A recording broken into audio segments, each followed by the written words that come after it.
네, 안녕하십니까. 토마토 투자클럽의 최인호 전문가입니다. 자, 전일 미증시 상당히 낙폭도 크고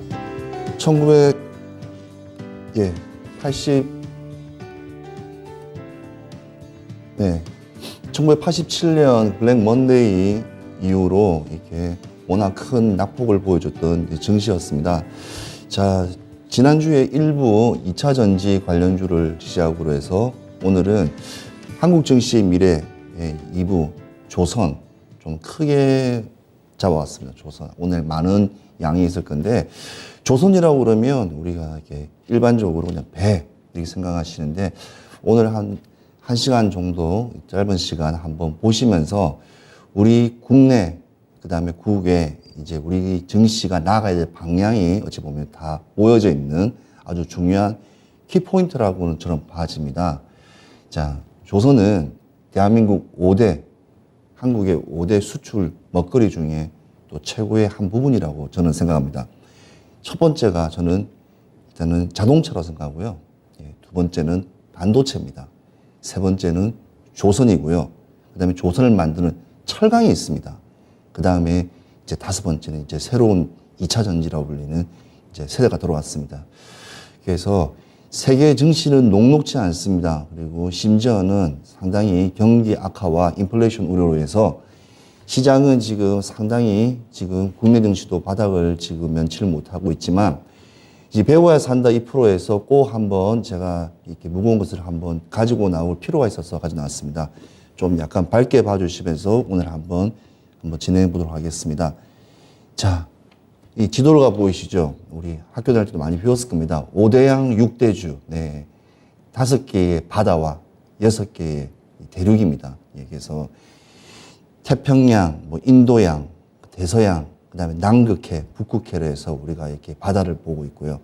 그 다음에 유럽, 아프리카, 아시아, 그 다음에 북아메리카, 남아메리카에서 총 이렇게 오세아니아까지 해서 총 6대주가 있습니다. 자, 여기를 이동을 하려면 뭐로 가야 될까요? 걸어서 갈 수는 없겠죠? 네, 맞습니다. 걸어서는 갈 수도 없습니다. 그러면 비행기라든지 운송선을 이용해야 되는데 차도 갈 수 없는 부분도 많습니다. 대륙이 다르기 때문에. 그래서 꼭 필요한 게 이 배입니다. 그래서 이 큰 전 세계의 대한민국을 한번 들어가 보도록 하겠습니다. 그래서 간단한 이야기 먼저 시작하면서 한번 이어가도록 하겠습니다. 자, 바다 이야기입니다. 대한민국은 한반도 국가입니다. 반도 국가입니다. 그래서 남해, 동해, 서해안이 있죠. 근데 실제로 봤을 때에는 위쪽은 북한이 있습니다. 그래서 지정학적, 동부가 지정학적으로 봤을 때는 사실은 섬나라입니다. 그러니까 다른 나라로 이동을 하려면 차도 대륙으로 이동을 할 수가 없고요. 그다음에 배 또는 비행기로서만 가야 됩니다. 배 또는 비행기요. 그러면 이 지금 가져온 제가 이 섹터라는 조선이라는 게 얼마나 이 안에 함축적으로 들어있다는 것을 아실 수 있습니다. 참고적으로 우리나라의 삼면의 바다에는요, 섬도 많습니다. 세계에서 네 번째로 섬이 많습니다. 약 한 3,400개의 섬이 있는 나라이기 때문에 섬도 많기 때문에 큰 배도 있겠지만 작은 어선부터 시작해서 여객선도 있고요. 그래서 이동할 수 있는 부분들이 또 많습니다. 그래서 이 바다에 떠 있는 배, 이 배가 과연 어떻게 우리 국내 증시의 미래를 한번 가져가는가를 한번 제가 보여드리도록 하겠습니다. 우리 조선이라면 사전적인 의미로 봤을 때 보면 이 플랜트 조선이라고 되어 있습니다. 플랜트 조선. 이 플랜트 조선은 뭐냐면요, 바다에 저 망망대해의 이제 층에 안에 있는 원유를 캐내는 시추할 수 있는 이 플랜트 조선입니다. 자, 우리나라 기업들이 지금 배 만드는 회사들이, 조선 회사들이 다 이 사업도 크게 하고 있습니다. 그래서 가스도 뽑아내고, 근데 원유도 뽑아내고, 원유를 뽑아내서 그거를 국내에 가져와서 정유사들이 그거를 정제를 하는 거죠. 그래서 휘발유도 만들고요, 경유도 만들고, 그 다음에 벙커시우도 만들고, 등유도 만들고, 그 나오는 가스로 가지고 요즘에 탄산가스라든지 수많은 가스도 다 이렇게 만들고 이렇게 하고 있습니다. 그래서 아주 중요한 부분입니다. 그래서 이렇게 생긴 것도 조선이다. 예, 조선이다라는 것을 한번 알려드리겠습니다. 자, 그 다음에 배 종류를 한번 제가 한번 보여드리겠습니다. 제일 멋진 거 먼저 보여드리겠습니다.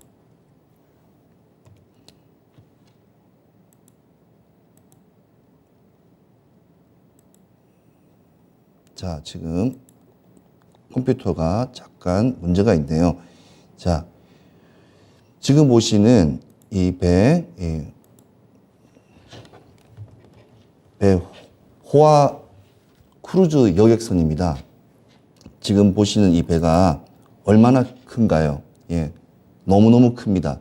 자, 이 배가 전 세계 5대양 6대주에 많이 분포되어 있습니다. 그렇지만 이 배는 전체 배의 약 1%뿐이 되지 않습니다.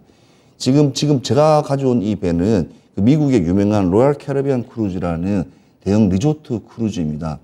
이 안에는 객실부터 시작해서 뭐 카지노부터 시작해서 공연장, 그 다음에 스키장도 또 뒤에 만들어서 인공으로 눈을 만들어서 스키장도 만들고요. 그래서 모든 것들을 하나의 리조트를 하나 섬을 가지고 하는 곳입니다. 이 배 같은 경우에는 7대륙 한 50여 개, 80여 개국, 한 456 정도 되는 기항지를 다니면서 이렇게 다니는데, 아직 보면 우리나라에서는 생소하다고 보지만 부산에 같은 데 가면 국제항구에서도 간혹 배들이, 이 배가 큰 배가 들어옵니다. 지금 사진에 보이는 건 심포니오라는 건데, 이 배만 워낙 크다 보니 선박에 수용자만 약 24개 정도가 있습니다. 근데 이 배를 우리나라에서 만들지는 않습니다. 만들지는 않고요. 지금은 기술력이 좀 있어서 해외에서도 만들지만 이 배는 일반적인 배와 좀 다르게 유럽이 대부분 건조를 합니다. 그래서 모든 기술들이 유럽이 다 가지고 있고요. 그리고 이 배는 가격만 하더라도 약 4조 원, 한 27만 달러, 안에는 옵션이라든지 수많은 기자재를 더 열 경우에는 더 상당한 금액이 불어납니다.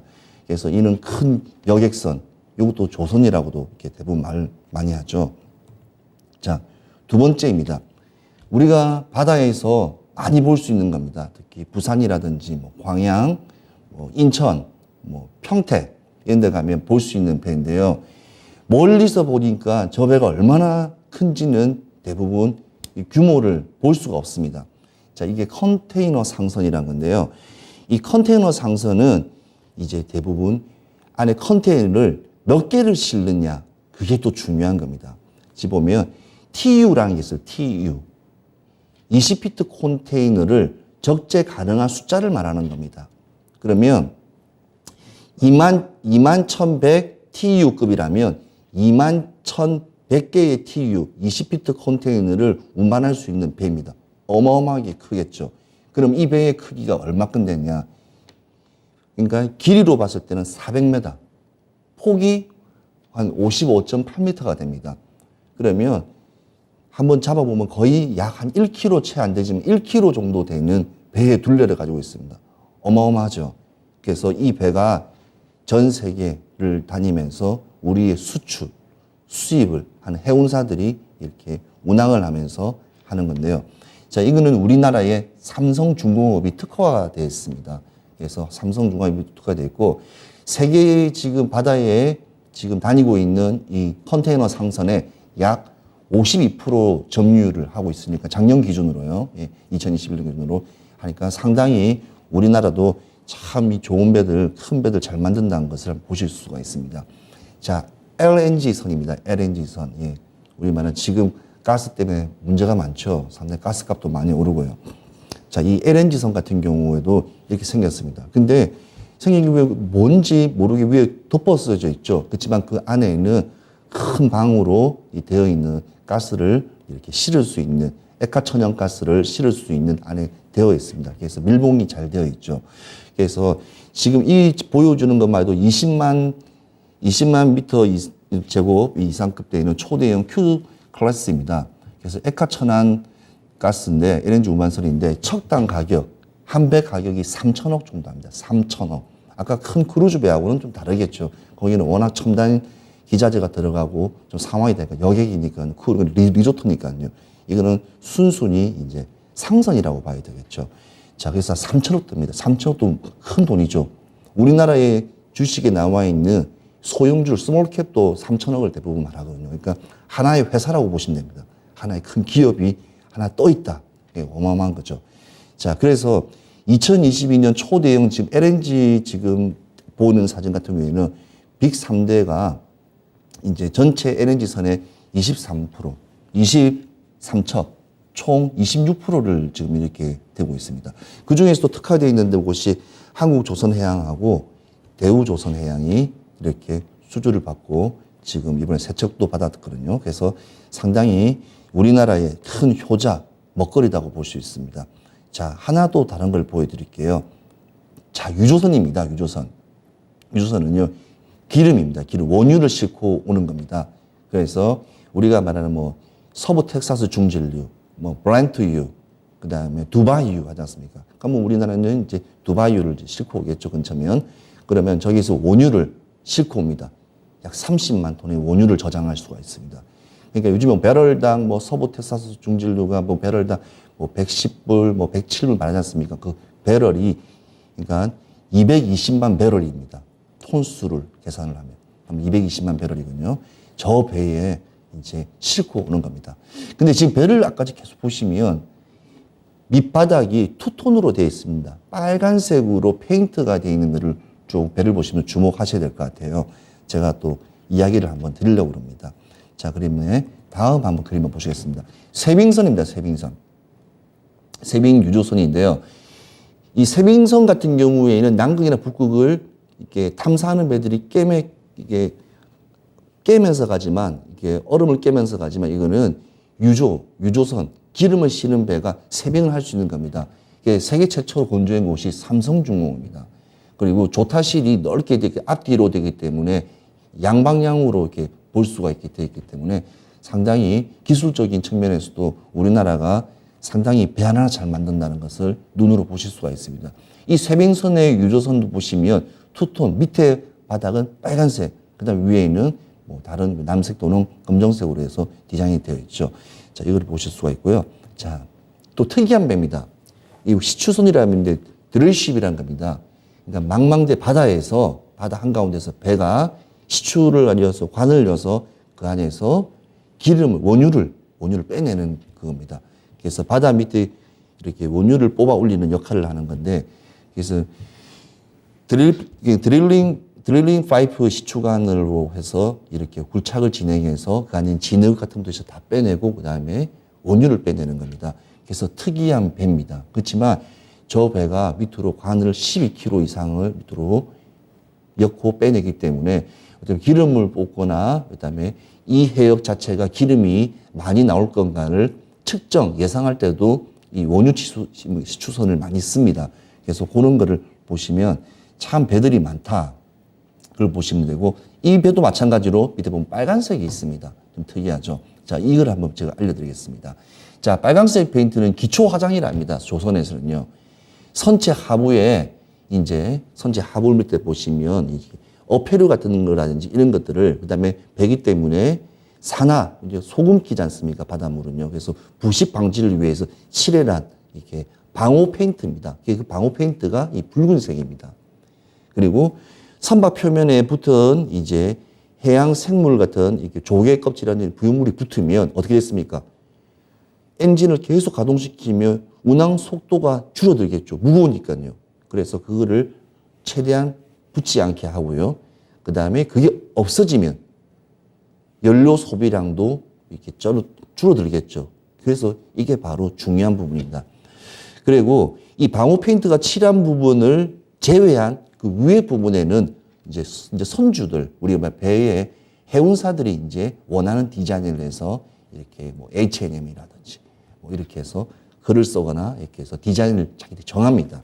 그래서 배의 모양을 가지고는 좀 측정하기 좀 힘들겠죠. 디자인은 그쪽에서 하기 때문에. 그래서 배의 밑에 하단 부분은 빨간색으로 기초화장이 되어 있다. 그래서 각 회사의 고유 아이덴티티가 다 되어 있다는 것을 보시면 알 수 있습니다. 그래서 선박마다 회사, 해운회사마다 다들 이제 같은 이름, 이렇게 로고를 쓴다든지 그렇기 때문에 이렇게 배는 다 각자 다른 조선사에서 이렇게 발주가 되겠죠. 자, 그 부분을 보실 수가 있습니다.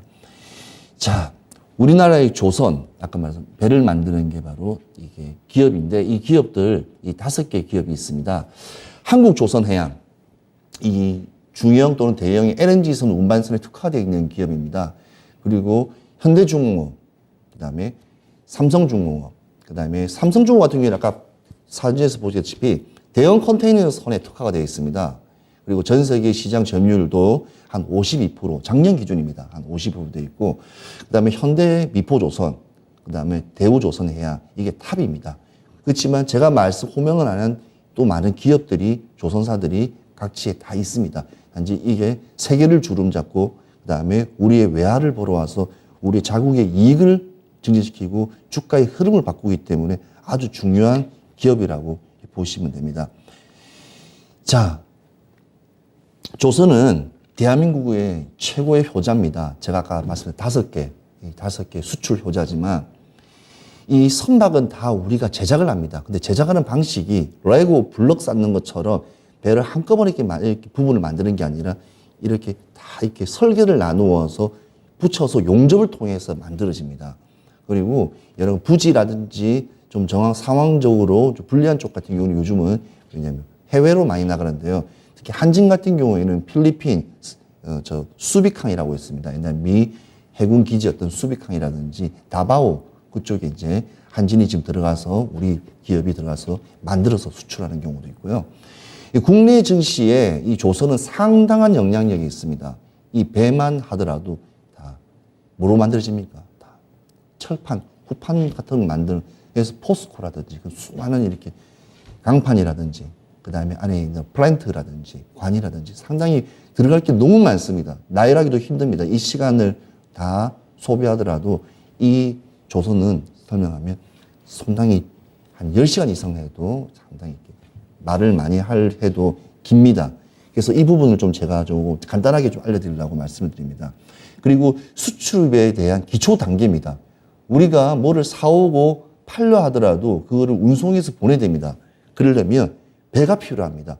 요즘은 이 코로나 때 대한항공이 이제 해외에 못 나가고 상황이 힘들어지고 다 이렇게 막다 보니 그걸 어떻게 했습니까? 좌석을 다 뜯어서 또 화물로 만들었습니다.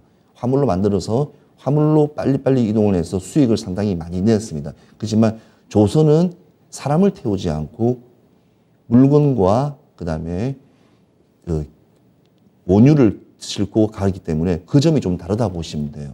그래서 아주 중요한 수출의 왜 기초 단계다.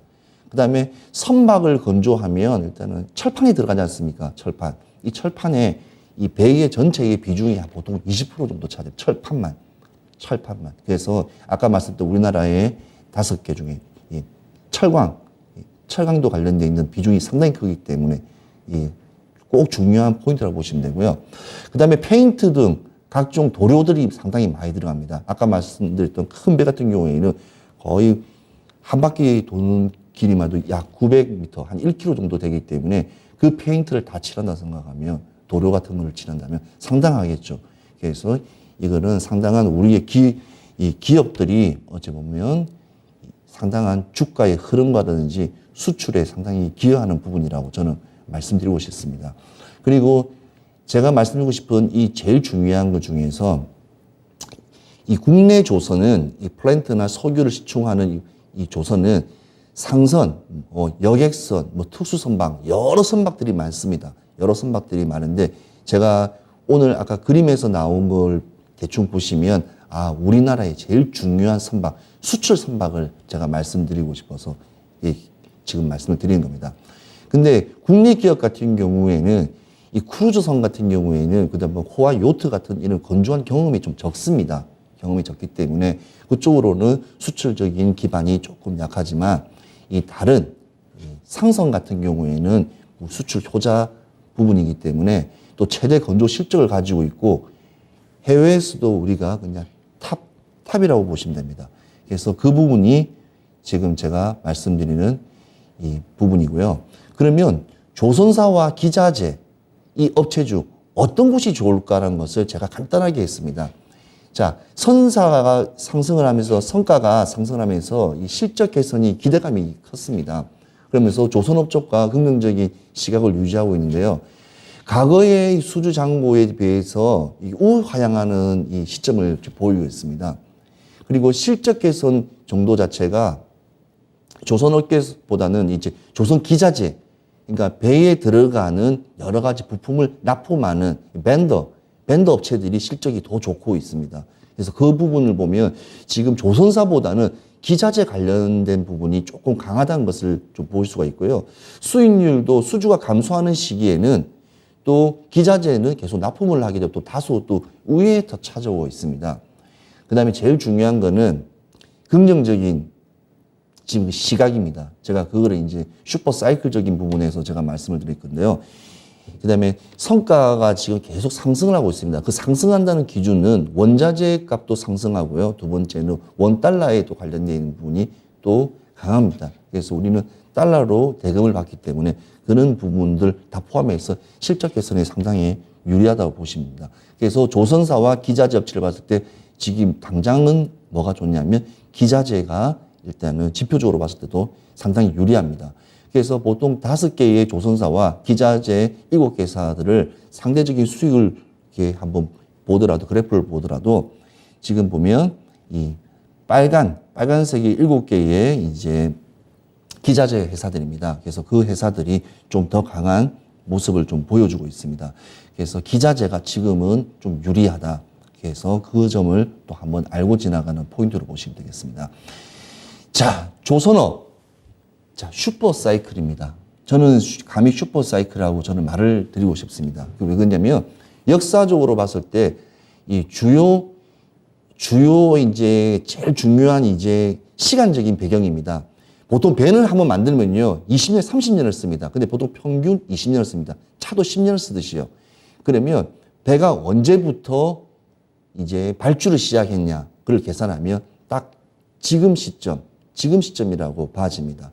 그래서 저는 배를 이제 그러니까 폐선령이라고 그러지 않습니까? 배가 노후돼서 끝나는 시점과 그리고 산술적인 거를 계산했을 때 지금이 슈퍼사이클의 진입 구간. 근데 조금 더 빨라졌다는 점은 그 이유는 이제 코로나와 물동량 증가로 인해서 좀 그 시기적인 부분이 좀 더 빨라졌다는 점. 그거를 갖다가 이제 진입 전 단계라고 저는 이렇게 좀 말씀을 드리고 싶습니다.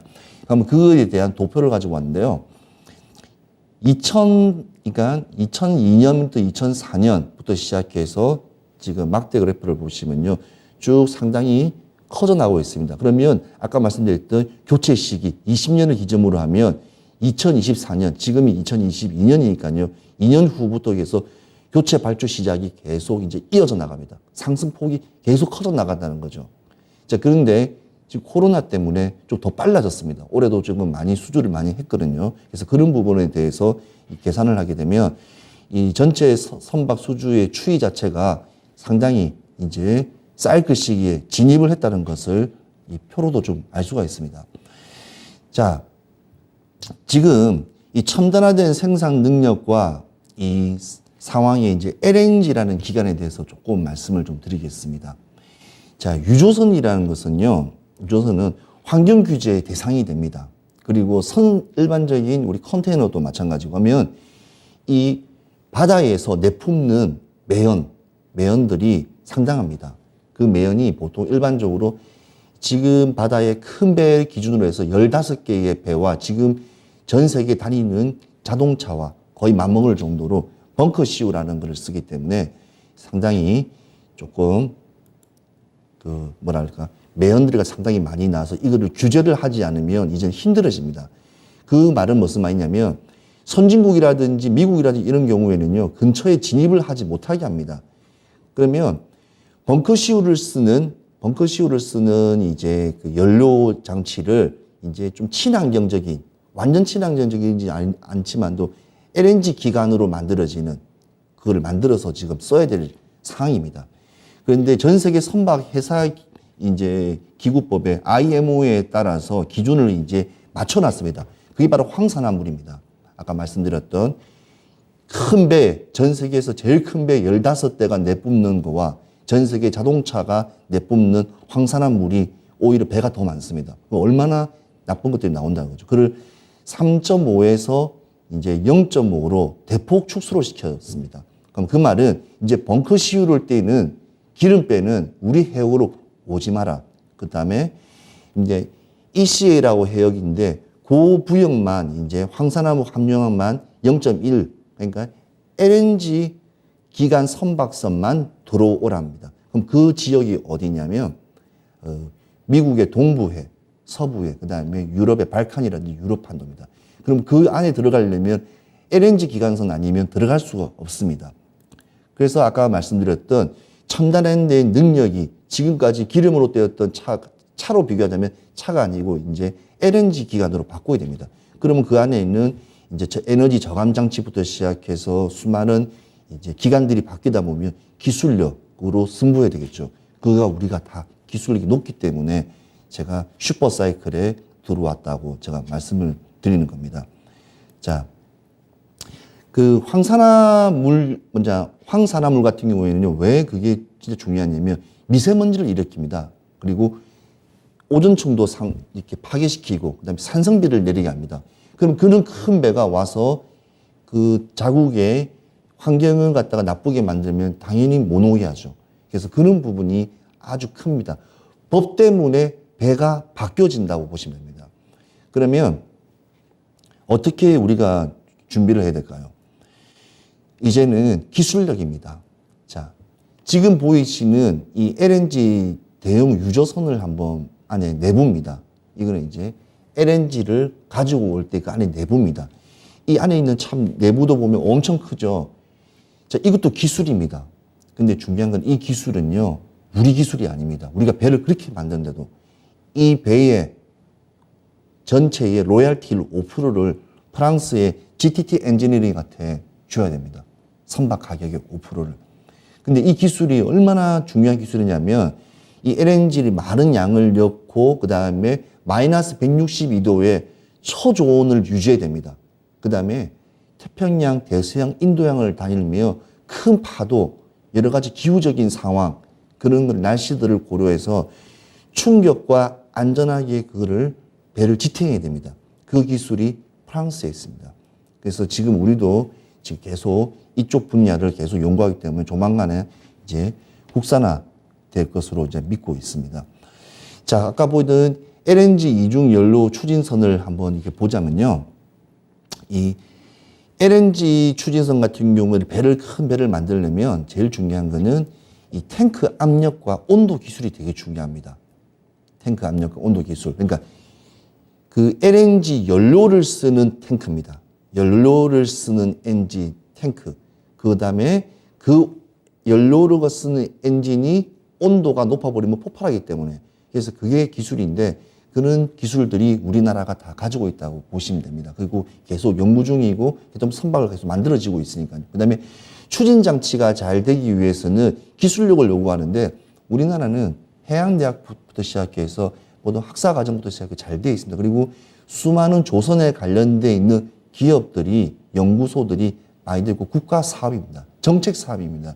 그렇기 때문에 전 세계 배를 잘 만든 나라 1위기 때문에 아무리 기계와 추진체가 바뀌는지언정 우리는 우리가 만듭니다. 우리가 기준이 되어서 만든다고 보시면 됩니다. 그래서 지금 2026-5년 시점으로 해서 지금 전 세계에 이제 LNG로 배를, 그러니까 기름이 아닌 LNG로 때우는 추진선, 참 말이 어렵죠. 이게 추진선이 이제 전 60%가 이상이 될 거로 봐지고요. 이것 또한 오래 가지 못합니다. 왜냐하면 탄소 제로 탄소를 해야 됩니다. 그래서 LNG도 탄소가 좀 나옵니다. 그래서 그 부분은 조금 이따가 제가 말씀을 다시 한번 드리겠습니다. 그러면 딱 두 개를 생각하시면 됩니다. 지금까지 떼어왔던 전 세계 다니고 있는 바다에 떠 있는 벙커시유 배와 그 다음에 10년 정도 쓸 수 있는 LNG 기관 배, 그 다음에 차세대 수소 이거를 비교했을 때 어떤 게 장단점이 있는 걸 한번 정확하게 한번 짚고 넘어갑시다. 자, 장점 같은 경우에는요, 일단 저렴합니다. 화석 에너지입니다. 편합니다. 그냥 기름이든 벙커시유든 그냥 LNG를 넣어서 그냥 쓸 수 있습니다. 근데 중요한 거는 단점이 있습니다. 국제법상 10년 후에 이제 사용이 금지되어 있습니다. 그러니까 지금부터 우리가 조선 슈퍼사이클로 돌아와서 10년 동안은 LNG 기관을 잘 만들어서 팔 수 있습니다. 상당히 많이 팔 수 있어요. 그렇지만 10년 이후, 그러니까 2032년부터는 이 LNG 기관의 배도 못 만들고 제로 탄소로 됩니다. 그러려면 그걸 할 수 있는 거는 지금 마지막 남은 수소가 남아 있습니다. 수소가 남아 있는데요. 이 수소인데 이 수소 같은 경우에는 좀 단점이 있습니다. 기술력이 일단 시작 단계입니다. 그 다음에 또 뭐가 있냐면요. 상용화하고 연구하고 하는 개발 시간이 소요가 상당히 많이 됩니다. 그 시간이 좀 많이 걸린다는 점. 그래서 지금 눈앞에 보여지는 것은 LNG 기관이 우리의 국내 증시의 방향성을 잡을 수는 있겠지만 더 나은 미래에는 이 수소 에너지, 수소로만이 어찌 보면 조선이 움직인다는 어찌 보면 결론적인 국제법이 만들어졌다고 보시면 됩니다. 왜냐하면 태양광 될까요? 얼마만큼의 태양열을 만들어서 그걸 배를 움직이겠습니까? 상당히 힘들겠죠. 그래서 지금 대처할 수 있는 에너지는 지금 수소다를 좀 알려드립니다. 자, 그러면 수소만 있는 거냐? 아닙니다. 암모니아. 이 암모니아라는 것도 있습니다. 그래서 이 두 개의 연료를 가지고 이제 스마트가 뭡니까? 똑 부러진 걸 말하죠. 그러니까 옛날 장비, 옛날 시대의 기관으로 가는 게 아니라 이제 전자화, 어찌 보면 그는 첨단화가 되는 거죠. 그러면 추진선을 이제 개발하는데 이제 두 종류입니다. 수소와 암모니아. 그래서 비전이 상당히 큽니다. 그 다음에 이거를 만들게 되면 또 특징이 있습니다. 이제 가면 갈수록 인플레이션이 심해지고 이제 해운사라든지 이제 선주사 같은 경우에는 배가 한번 나가게 되면 1년에서 6개월 장기로 나가다 보면 그 안에 수많은 사람들을 이제 채용하게 되고 급여가 나갑니다. 근데 인력적인 부분 그런 것들을 다 계산을 안 할 수가 없습니다. 이제는 자동화 시스템으로 되다 보니 그래서 이 배들도 스마트화가 되면 5G, 6G죠. 6G, 5G. 그다음에 저궤도 위성으로 인해서 그다음에 AI, 빅데이터 기술, 그다음에 ICT 기술, 그러니까 자율주행을 말합니다. 자율주행 같은 그런 기술들 같은 경우에는 지금 자동차 같은 경우에는 자율주행 단계가 조금 되어 있고 항공 같은 경우에는 항법 장치가 있기 때문에 두 개는 사용되고 있는데 아직까지는 이 선박 관련된 부분에는 조금 미진하다고 보시면 됩니다. 그러니까 뭐 스마트하게 이 배를 어떻게 만들까? 그래서 배는 공정과 기술 이런 것들이 상당히 큽니다. 그리고 워낙 설계 도면 같은 경우에도 보안에 이루어져 있고요.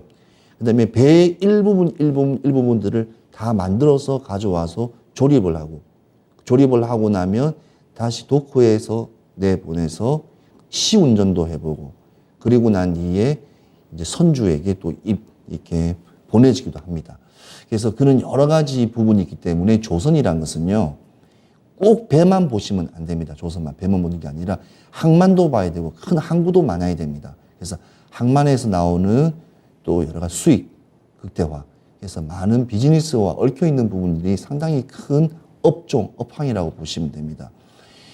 자, 지금 친환경 계속 우리 지금 정책 같은 지금 윤석열 대통령 같은 경우에도 지금 계속 말씀드린 게 수소 관련된 것도 말씀이 많이 나왔고 친환경 그다음에 지금 세대가 친환경으로 갈 수밖에 없습니다. 지구가 지금 많이 힘들어지고 있지 않습니까?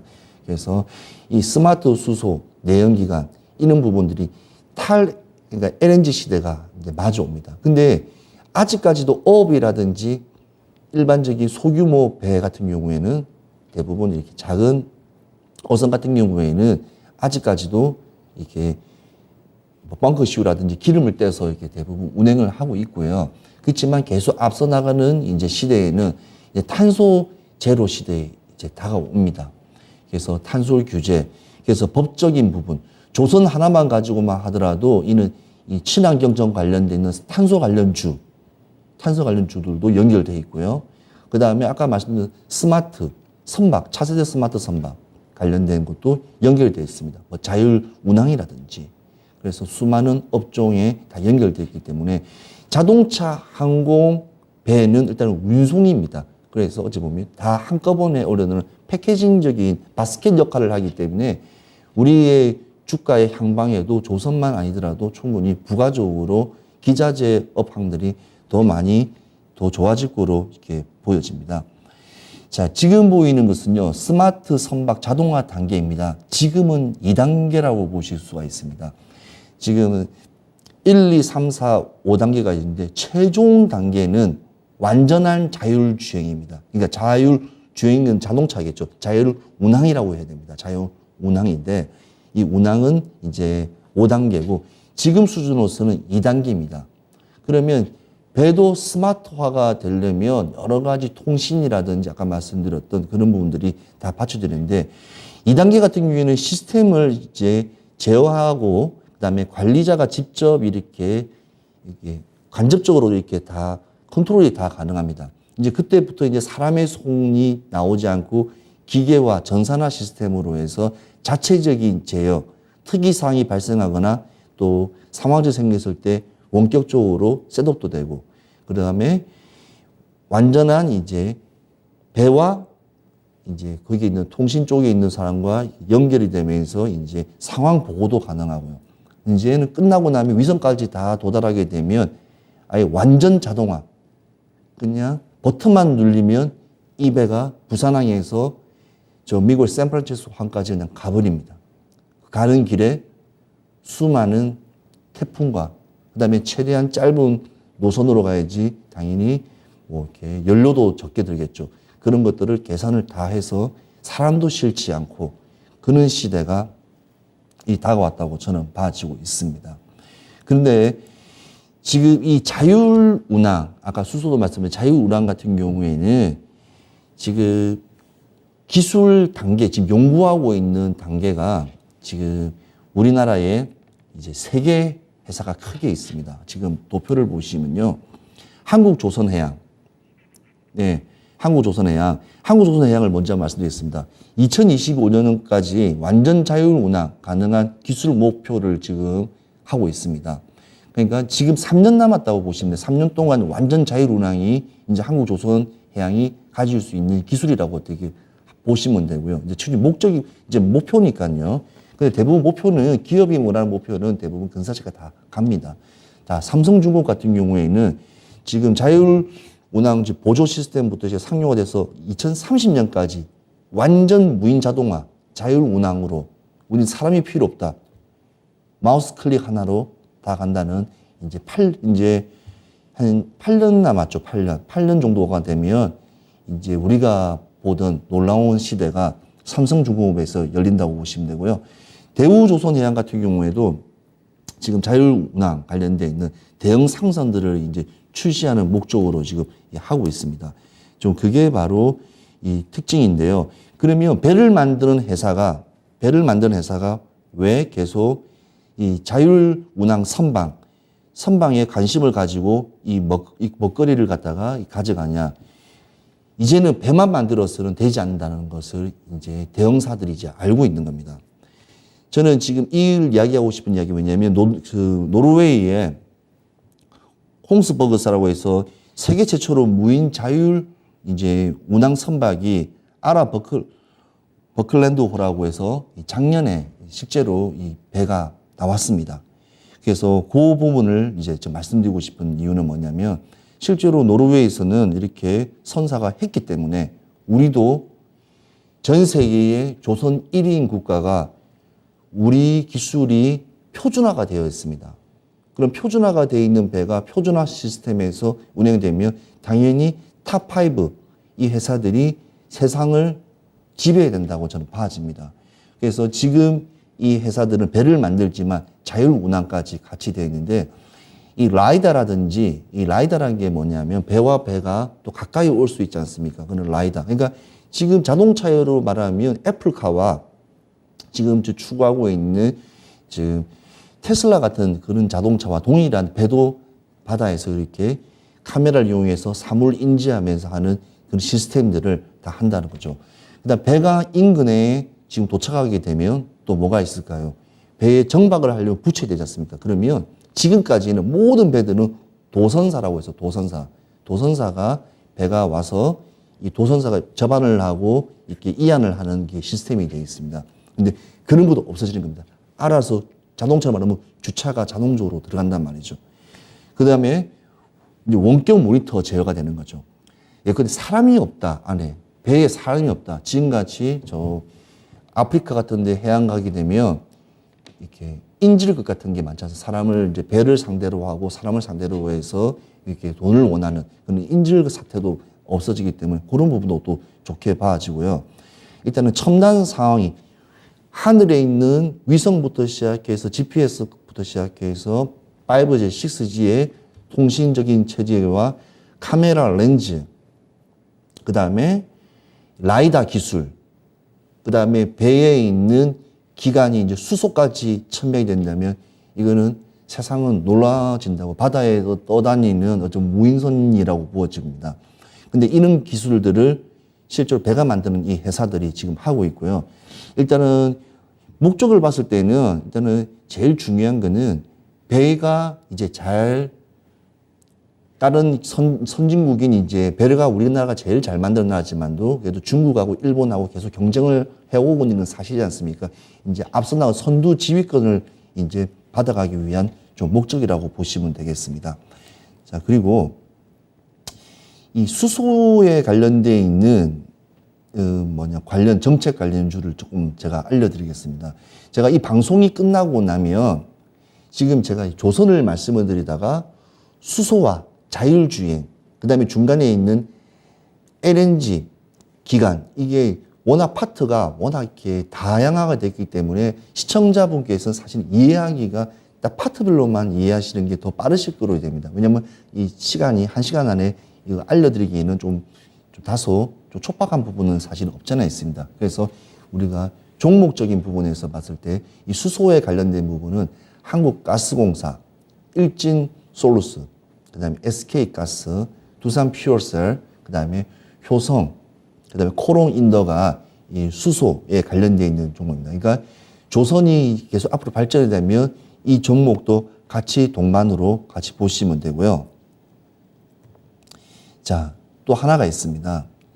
이 정책 관련되어 있는 아까 보시면 자율운항 있지 않습니까? 배에 보면 이제 세계 회사, 대우조선해양이라든지 뭐 현대중공업, 이 삼성중공업 이렇게 해서 세 개가 있지만 이 스마트 자율에는 또 한 개도 들어가는 게 뭐냐면 LIG 넥스원이 있습니다. 하나 시스템이 있습니다. 그래서 스마트 자율운항입니다. 자율운항, 운전이 아니고 운항이기 때문에 배가 가는 방향이기 때문에 운항이기 때문에 이 종목들은 지금 정책 관련주도 다 포함됐기 때문에 조선의 미래의 스마트한 운항 시스템과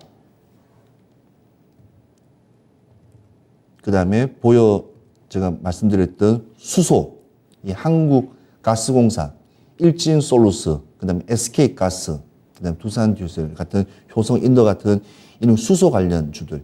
그러니까 기존에 있는 벙커시유를 띄우면서 배를 만들고 지금은 LNG 추진선을 만드는 배인데 이 배도 10년을 쓰지를 못하는데 10년이 단 후에는 수소라는 엔진을 가진 배가 나와야 됩니다. 그러면 그 수소의 엔진에는 수소 관련 정책이 들어가고 이 관련되어 있는 업종이 들어가는데 이 지금 업종에 관련된 게 바로 지금 알려드린 이 종목입니다. 그렇게 이해하시는 게 되게 편할 거로 제가 봐지고요. 지금 제가 한번 중장기 포트폴리오 이 내비게이션이라고 제가 한번 이렇게 표현을 해봤습니다. 자, 우리 시청자 여러분, 이 4개의 그림을 보더라도 좀 와닿는 게 있을 겁니다. 조선, 우리가 말하는 건 조선사, 탑5를 말하겠죠. 그 다음에 아까 보여줬던 수소기관, 수소를 연료로 한 이제 배를 만드는 기관에 관련되어 있는 이제 종목군들, 그 다음에 수소 관련주죠. 정책주입니다. 그 다음에 자율운항, 자율주행이라고 그러죠. 자율운항. 이 세 개 파트가 어찌 보면 조선을 지금 다 에워싸고 있습니다. 그러니까 심지어 배만 만든다고는 이제는 할 수가 없다고 봐지죠. 자, 그러면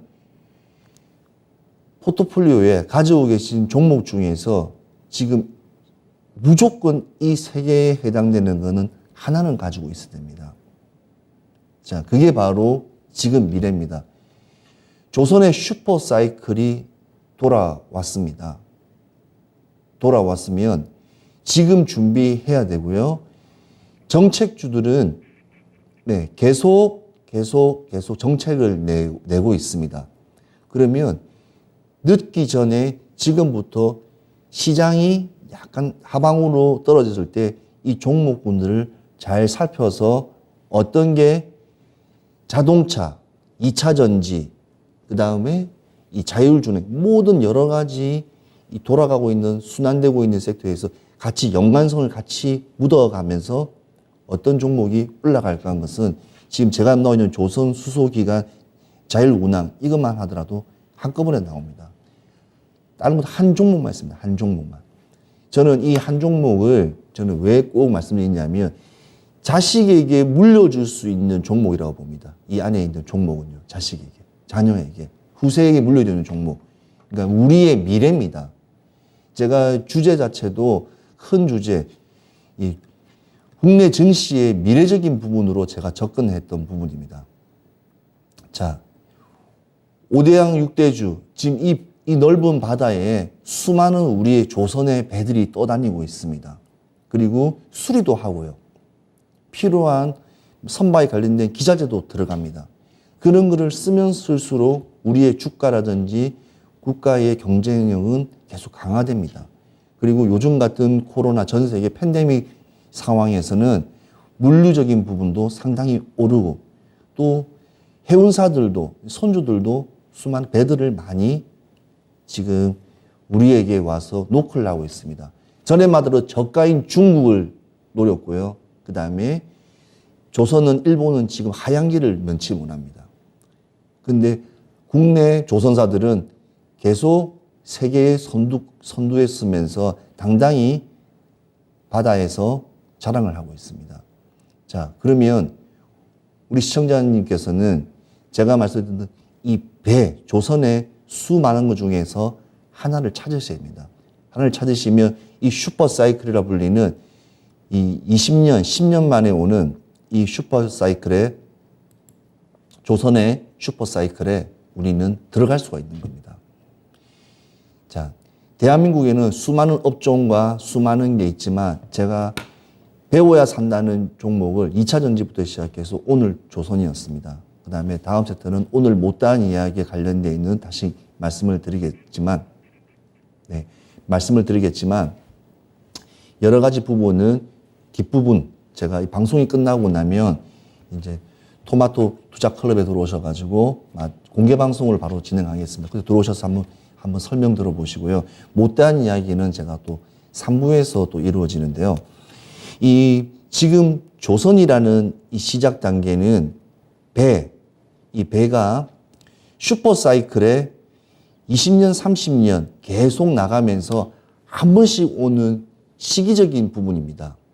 그러면 지금 이 조선업에 관련된 종목을 사야 될까요? 5년 뒤에 사야 될까요?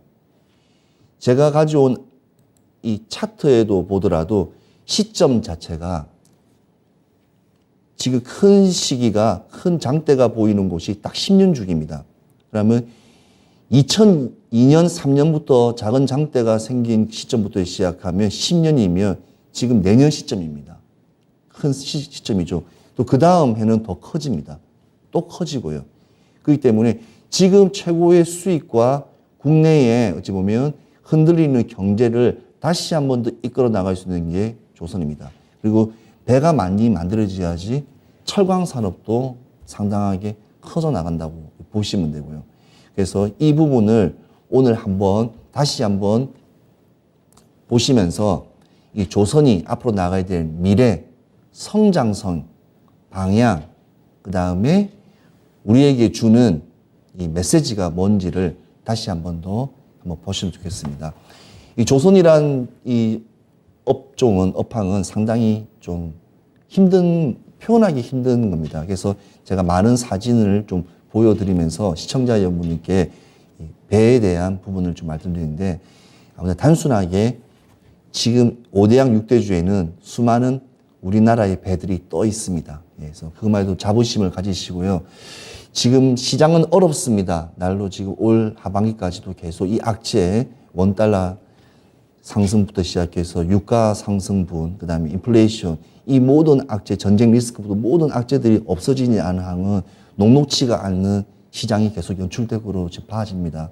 그렇지만 시청자 여러분, 배워야 됩니다. 시장이 어떻게든 법이 어떻게든 계속 한 발 앞서서 나가야 하는 자가 승리하는 자입니다. 짧은 시간 아무튼 시청해주셔서 감사하고요. 다음 주에는 또 알찬 내용으로 다시 한번 나오겠습니다. 시청해주셔서 감사합니다.